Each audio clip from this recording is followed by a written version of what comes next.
कुरान मजीद ने हजरत आदम अलैहिस्सलाम के 2 बेटों का तज़किरा किया है, मगर उनके नाम बयान नहीं किए, सिर्फ आदम के 2 बेटे कहकर इशारा किया।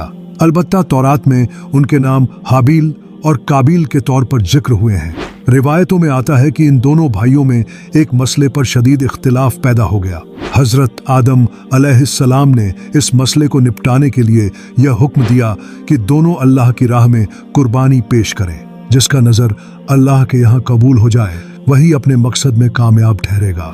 उस जमाने का दस्तूर यह था कि कुर्बानी अगर कबूल होती तो आसमान से आग उतरती और उसे जला देती। हाबील ने अपने रेवड़ में से सबसे अच्छा, तंदुरुस्त और खूबसूरत दुम्बा अल्लाह की राह में पेश किया। दूसरी तरफ काबिल ने अपनी खेती से कमजोर और रद्दी किस्म का गल्ला कुर्बानी के तौर पर रखा। यह अमल दोनों भाइयों की नीयतों का आईना था। हाबील की नेक नीयत और काबिल की बदनीयती सबके सामने आ गई।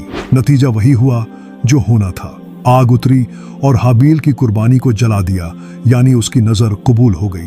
काबिल का दिल गुस्से, हसरत और हसद से भर गया। उसने हाबील से कहा, मैं तुझे जरूर कत्ल कर दूंगा। हाबील ने नरमी और सब्र से जवाब दिया, अगर तू मेरी जान लेने पर तुला है तो भी मैं तुझ पर हाथ न उठाऊंगा।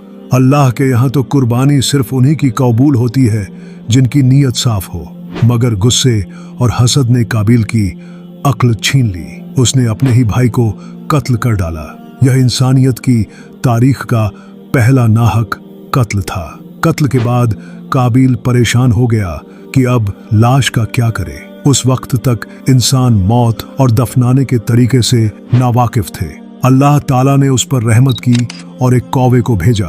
कौवे ने जमीन खोदकर एक मुर्दा कौवे को उसमें छुपाया। काबिल यह देखकर हैरान रह गया और अफसोस करने लगा, हाय, मैं तो इस कौवे से भी नाकारा निकला कि अपने भाई की लाश छुपाने का तरीका भी न जान सका। फिर उसने हाबील की लाश को मिट्टी में दफन किया। इस वाकये के बाद अल्लाह ताला ने एक बड़ा उसूल बयान फरमाया, सूरा माइदा। जिसने एक जान को नाहक कत्ल किया, सिवाय इसके कि उसने किसी को कत्ल किया हो या जमीन में फसाद फैलाया हो, तो उसने सारे इंसानों को कत्ल कर डाला। और जिसने एक जान को बचाया तो उसने तमाम इंसानों को जिंदा किया। रसूलुल्लाह सल्लल्लाहु अलैहि वसल्लम ने भी फरमाया, क़यामत तक जब भी कोई नाहक का कत्ल होगा उसका गुनाह काबिल पर भी जाएगा, क्योंकि वही पहला इंसान था जिसने नाहक कत्ल की नींव डाली। मुस्नद अहमद। इस किस्से से हमें यह हकीकत मालूम होती है कि इंसान को कभी भी गुनाह या बुराई की नींव नहीं रखनी चाहिए, क्योंकि जब कोई बुराई इंसान से शुरू होती है और लोग उसे अपनाते जाते हैं तो हर आने वाला गुनाह उस पहले शख्स के हिस्से में भी लिखा जाता है